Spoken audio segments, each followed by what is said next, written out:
नाज़रीन, इस व्लॉग में रावलपिंडी के एक मकामी होटल से मैं आप तमाम देखने वालों के साथ मुखातिब हूँ और इस व्लॉग में जो बड़ी ख़बरें आपके साथ हम शेयर करने जा रहे हैं उसमें एक ख़बर तो सदर मुमलिकत आरिफ अलवी के हवाले से है, उनकी बरतरफी से मुतल्लिक है। एक तो इस खबर की तफसीलात अभी कुछ देर में आप नाज़रीन की खिदमत में पेश करेंगे और दूसरी खबर नाज़रीन चेयरमैन तहरीक इंसाफ इमरान खान के हवाले से, और ख़बर यह है कि बिला आखिर इमरान खान साहब की लीगल टीम ने एक बड़ा एतराफ़ कर लिया है और इस एतराफ़ से वो तमाम चहमगोइयाँ, वो तमाम खदशात वाज़े हो चुके हैं कि मामलात इमरान खान के लिए कितने संगीन हो चुके हैं, कितने ख़राब हो चुके हैं। ये क्या मामला है, इसकी तफसीलात भी अभी कुछ देर में आपकी खिदमत में पेश करेंगे और इन दो ख़बरों के अलावा हमारे वीडियो लॉग की जो दीगर अहम ख़बरें हैं उनकी तफसीलात भी आपकी खिदमत में पेश करेंगे। तो पहली खबर से नाज़रीन गुफ्तगू का आगाज़ करते हैं और ख़बर है पेट्रोलियम मसनूआत की कीमतों के हवाले से। आप नाज़रीन को याद होगा कि अभी ये जो 15 दिनों के बाद पेट्रोलियम मसनूआत की असेसमेंट होती है, पेट्रोलियम मसनूआत की कीमतों का जायज़ा लिया जाता है। हुकूमत मोस्टली तो कीमतों में इजाफा कर देती है, लेकिन कभी कभार जब आलमी मार्केट में पेट्रोलियम मसनूआत की कीमतों में कमी होती है तो इसका फ़ायदा यहाँ पर भी आवाम तक पहुँचाया जाता है। ये अलग सवाल है कि क्या जितना इंटरनेशनल मार्केट में पेट्रोलियम मसनूआत की कीमतों में कमी होती है क्या उसके मुताबिक रिलीफ आवाम को मिलता है, नहीं मिलता। लेकिन आप नाज़रीन को याद होगा कि जो 15 दिनों के बाद पेट्रोलियम मसनूआत की कीमतों की असेसमेंट होती है, इससे पहले ये 1 माह पहले हुआ करती थी। अब नाज़रीन वज़ारत पेट्रोलियम ये करने जा रही है कि बजाय इसके कि 15 दिनों के बाद पेट्रोलियम मसनूआत की कीमतों का दोबारा जायज़ा लिया जाए, उनकी असेसमेंट की जाए। अब ये फार्मूला एक नया प्लान बनाया गया है कि 15 दिनों के बजाय 7 रोज़ के बाद पेट्रोलियम मसनूआत की कीमतों का जायज़ा लेके दोबारा से कीमतें तायन की जाएँ, दोबारा से नई कीमतें जारी की जाएँ। तो इस मामले पे जो पेट्रोलियम एसोसिएशन है उनसे 7 रोज़ के अंदर रिपोर्ट तलब की गई है कि बताएं इस फार्मूले पर आपका क्या जवाब है, आपका क्या मौक़िफ़ है। लेकिन नाज़रीन जो पेट्रोलियम एसोसिएशन है उनकी तरफ से ये जो नया एक फार्मूला है इसको रद्द कर दिया गया है, इसको मुस्तरद कर दिया गया है। तो देखते हैं फर्दर इस हवाले से क्या होता है। इसके अलावा नाज़रीन साबिक वज़ीर दाखिला शेख रशीद साहब जिनकी ATC के मुकदमे जो ज़मानत थी उसको रावलपिंडी में उसको 9 दिसंबर तक तौसीक कर दी गई है और आज जो जज साहब हैं इस अदालत के ATC अदालत के मलिक इजाज़ आसिफ साहब, उन्होंने शेख रशीद साहब की दरख्वास्त ज़मानत पे समाअत की और प्रोसिक्यूटर की जानिब से अदालत में कहा गया कि इस केस के जो 2 मज़ीद प्रोसिक्यूटर हैं वो आज दस्तयाब नहीं, तो केस की समाअत को मुलतवी कर दें। तो शेख रशीद साहब के जो वकील थे उन्होंने कहा कि ये खबर तो अखबार में पहले लग चुकी थी कि आज प्रोसिक्यूशन की जानिब से इल्तवा मांगा जाएगा, तो ये तो अदालत की जो आज़ादी है उसके ऊपर क्वेश्चन मार्क है। ये खबर भी आ चुकी है और बज़ाहिर ऐसा तासुर मिलता है कि शायद इस अदालत को भी बाहर से कंट्रोल किया जा रहा है। तो जो जज साहब हैं उन्होंने शेख साहब की ज़मानत को एक्सटेंड भी किया और आइंदा तारीख जो कि 9 दिसंबर को इस केस की हियरिंग की रखी गई है, जितने भी रावलपिंडी के एसोसिएशन हैं उनसे कहा गया है कि जितने भी केसेस शेख रशीद के खिलाफ हैं 9 मई के हवाले से उनकी डिटेल जो है वो आइंदा समाअत पे अदालत में जमा करवाई जाएँ और साथ में नाज़रीन मुकम्मल रिकॉर्ड मांगा गया है। और साथ में शेख रशीद के वकील सरदार अब्दुल राज़िक का ये भी कहना था कि 9 मई के वाक़यात में तो पहले शेख रशीद का नाम नहीं था, लेकिन अब 6 माह गुजरने के बाद जो शेख रशीद साहब हैं उनका नाम 9 मई के वाक़यात में जो है वो शामिल किया जा रहा है। इसके अलावा नाज़रीन एक और मुख्तसर सी डेवलपमेंट है जो DHA लाहौर में एक वाक़या पेश आया। एक गाड़ी की टक्कर से जो है वो 6 अफराद एक ही ख़ानदान के दुनिया से चले गए, शहीद कर दिए गए। तो इस एक्सीडेंट के डिफेंस कार हादसे के जो मुलज़म हैं, मुलज़म अफनान शफकत, उनका जिस्मानी रिमांड हासिल किया गया था मकामी अदालत से, ATC अदालत लाहौर से। इस जिस्मानी रिमांड के खिलाफ अब लाहौर हाई कोर्ट से रिव्यू करने का फैसला किया गया है और मुलज़म के जो वकील हैं उन्होंने बाकायदा तौर पर जिस्मानी रिमांड के खिलाफ जो दरख्वास्त है उसको तैयार कर लिया गया, जिसमें ये कहा जाएगा लाहौर हाई कोर्ट से कि मुलज़म चूँकि कम उम्र है, कमसन है और तफ्तीश भी उससे मुकम्मल हो चुकी है, तो फेयर ट्रायल का क्या जो बुनियादी हक है उसको ढेर रखते हुए जो जिस्मानी रिमांड दिया गया है अदालत का वो फैसला कलअदम करार दिया जाए। अब आ जाते हैं जो सदर मुमलिकत आरिफ अलवी के हवाले से आज एक बड़ी डेवलपमेंट हुई है। नाज़रीन एक शहरी हैं इस्लामाबाद के, मैं उनका आपको एड्रेस भी बताऊंगा, गुलाम मुर्तज़ा खान का उनका नाम है। ये नाज़रीन इस्लामाबाद के शहरी हैं, जुल्फ़कार अहमद खान इनके वालिद का नाम है और ये F8 मरकज़ इस्लामाबाद में मुकीम हैं। इनकी जानिब से आज सदर आरिफ अलवी के खिलाफ एक सुप्रीम कोर्ट में कॉन्स्टिट्यूशनल पिटीशन जो है वो दायर की गई है, जिसमें यह कहा गया है कि सदर मुमलिकत आरिफ अलवी के खिलाफ इन्वेस्टिगेशन का हुक्म दिया जाए اور صدر مملکت کے خلاف یہ آرڈر بھی پاس کیا جائے، یہ قرار دیا جائے کہ صدر مملکت عارف الوی جو ہیں مزید اپنے عہدے پر کام جاری نہ رکھ سکیں۔ اس درخواست میں کہا گیا ہے،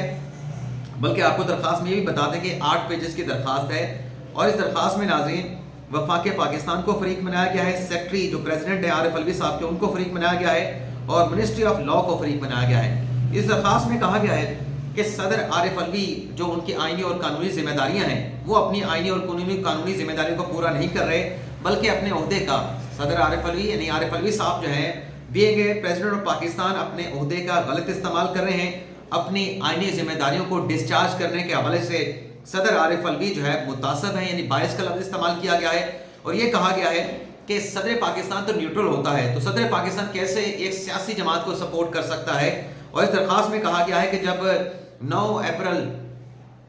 عدم اعتماد کی تحریک عمران خان کے خلاف آئی تھی تو اس پہ جو صدر صاحب نے قومی اسمبلی کو تحلیل کیا تھا تو ایک غیر آئینی رولنگ اسے سپریم کورٹ نے قرار دیا تھا، اور اس درخواست میں وہ جو 2 قوانین کے اوپر آرمی ایکٹ میں ترمیم کا جو بل تھا اور آفیشل سیکرٹ ایکٹ میں جو ترمیم کا بل تھا اس پہ جو صدر صاحب نے دستخط نہیں کیے تھے اس کا بھی ذکر کیا گیا ہے کہ اس پہ سگنیچرز نہ کر کے صدر صاحب نے آفیشلی مس کنڈکٹ کیا ہے، اور صدر صاحب جو ہیں اپنے صدر مملکت کے عہدے کا غلط استعمال کرتے ہوئے ایک سیاسی جماعت کو سپورٹ کر رہے ہیں۔ اور اس آئینی درخواست میں غلام مرتضی خان نے یہ بھی کہا ہے کہ صدر مملکت اپنی جو آئینی ذمہ داریاں ہیں ان کو ڈسچارج کرنے میں ناکام ثابت ہوئے۔ اس حوالے سے سپریم کورٹ کے فیصلے، سپریم کورٹ کی آبزرویشن موجود ہیں۔ آپ کو یاد ہوگا کہ بحریہ ٹاؤن کیس کی سماعت کے دوران بھی اطہر من اللہ صاحب کا ایک 21 صفحات کا فیصلہ جاری کیا گیا تھا عام انتخابات کے حوالے سے، اس میں بھی کہا گیا تھا کہ صدر مملکت عارف الوی اور الیکشن کمیشن آف پاکستان جو ہے انہوں نے الیکشن کی ڈیٹ دینے میں آئینی خلاف ورزی کے مرتکب ہوئے ہیں۔ تو اس درخواست میں بھی لکھا گیا ہے کہ صدر کو تاریخ دینے کا، الیکشن کی تاریخ دینے کا اختیار تھا، لیکن صدر صاحب نے الیکشن کی تاریخ بھی نہیں دی، جو بل انہیں بھیجے گئے تھے پارلیمان کی جانب سے اس پر بھی دستخط نہیں کیے، تو یہ مس کنڈکٹ ہے ان کی طرف سے، اپنی آئینی ذمہ داریوں میں اس کو ڈسچارج کرنے میں ناکام ثابت ہوئے ہیں۔ تو لہٰذا صدر مملکت عارف الوی کے حوالے سے یہ قرار دیا جائے کہ وہ being a president of Pakistan اپنے عہدے پر جو ان کی ذمہ داریاں ہیں وہ جاری نہ رکھیں اور اپنا عہدہ چھوڑ دیں، یعنی انہیں برطرف کرنے کے حوالے سے سپریم کورٹ آف پاکستان سے درخواست کی گئی ہے۔ اب یہ درخواست آپ جانتے ہیں کہ پریکٹس اینڈ پروسیجر ایکٹ ہے، اس کے تحت پہلے تو رجسٹرار آفس سے درخواست کا جائزہ لے گا، اور جائزہ لینے کے بعد اسے اس کمیٹی میں بھیجا جائے گا، اور پھر کمیٹی یہ فیصلہ کرے گی کہ آیا کہ یہ درخواست قابل سماعت ہے، کس بینچ کے سامنے لگے گی، کتنی رکنی بینچ ہوگا، کون سی تاریخ ہوگی۔ لیکن اس سے پہلے رجسٹرار آفس اس درخواست کا جائزہ لے گا، کیا اس پہ اعتراضات لگنے ہیں یا اعتراضات نہیں لگنے۔ اگر یہ اعتراضات کے مراحل سے مرحلے سے یہ درخواست گزر گئی اور پریکٹس اینڈ پروسیجر کمیٹی کے سامنے لگ گئی تو پھر یہ لازماً سماعت کے لیے مقرر بھی ہوگی۔ پھر دیکھنا ہی ہوگا کہ جب یہ سماعت کے لیے مقرر ہوتی ہے تو قاضی فائز صاحب اس پہ کیا فیصلہ کرتے ہیں، کون سا بینچ بنتا ہے، اور پھر اس درخواست کے اوپر سپریم کورٹ آف پاکستان کا جسٹس قاضی فائز کا فیصلہ کیا ہوگا۔ تو ایک تو ناظرین یہ ڈیولپمنٹ ہوئی ہے۔ اس کے علاوہ ناظرین یہ ایک اور خبر آپ کے ساتھ ہم نے شیئر کرنی ہے۔ آج انصار عباسی صاحب کی خبر ہے کہ جو عمران خان کے خلاف 190 ملین پاؤنڈ کا کیس ہے، اب تک جو نیب نے اس کیس میں انویسٹیگیشن کی ہے، اس کے بعد عمران خان کے خلاف نیب کا 190 ملین پاؤنڈ کا جو کیس ہے وہ مضبوط ہو گیا ہے۔ اس خبر میں کہا گیا ہے کہ سپریم کورٹ کی جانب سے جمعرات کو برطانیہ کے نیشنل کرائم ایجنسی کے جو پیسے آئے تھے، ایجنسی کی واپس بھیجی گئی رقم سرکاری خزانے میں جمع کرانے کے فیصلے سے نیب کا عمران خان اور دیگر کے خلاف 190 ملین پاؤنڈ کا جو کیس ہے المعروف القادر ٹرسٹ کیس، یہ مضبوط ہو گیا ہے۔ اب یہ بحریہ ٹاؤن کیس کا حوالہ دے رہے ہیں۔ بحریہ ٹاؤن کیس کے حوالے سے ہمارے پاس ایک اور بھی خبر ہے، کیونکہ ڈیولپمنٹ اتنی زیادہ ہے، کنٹمپٹ کا معاملہ ہے ملک ریاض حسین کے حوالے سے، اس کی ڈیٹیل بھی آپ کے ساتھ ہم نہیں شیئر کر سکے، وہ ہم آپ کے ساتھ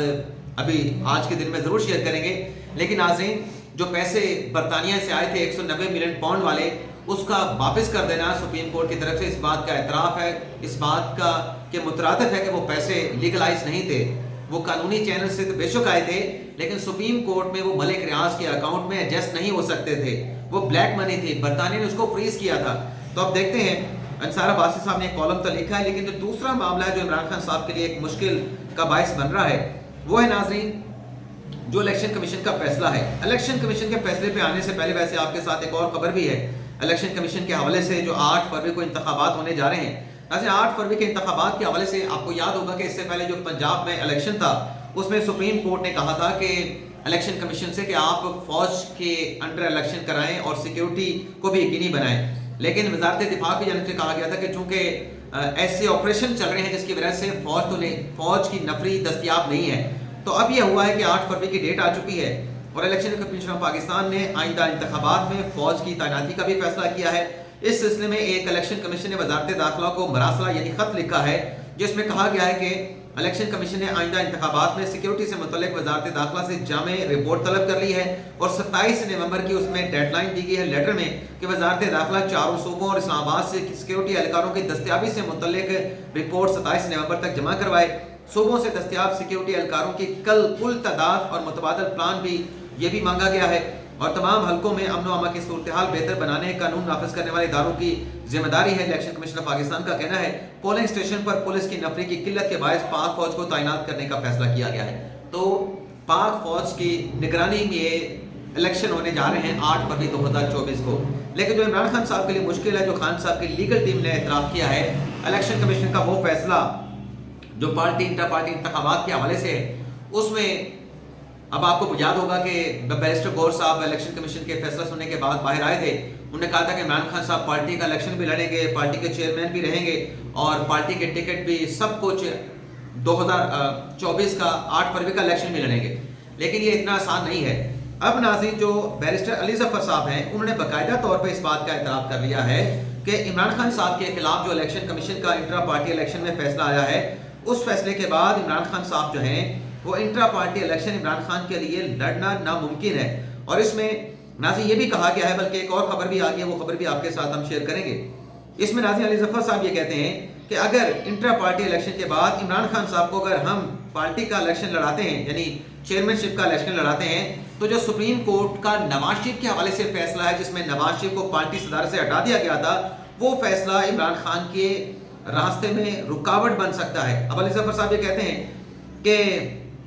सुप्रीम कोर्ट का नवाज शरीफ पार्टी सरबाई केस का फैसला इमरान खान के रास्ते में रुकावट बन सकता है। पार्टी में इंटर पार्टी इलेक्शन से मुतल्लिक इलेक्शन कमीशन के फैसले के हवाले से बातचीत करते हुए अली जफर ने कहा कि इलेक्शन कमीशन के फैसले को दबाव में चेंज किया गया, यानी यहाँ पे एक और इल्जाम लगाया गया कि जो फैसला इलेक्शन कमीशन ने दिया है इंटर पार्टी इलेक्शन के हवाले से वो पहले कुछ और था, फिर बाद में उसको दबाव के तहत चेंज कर लिया गया है। और साथ में ये भी कहा अपने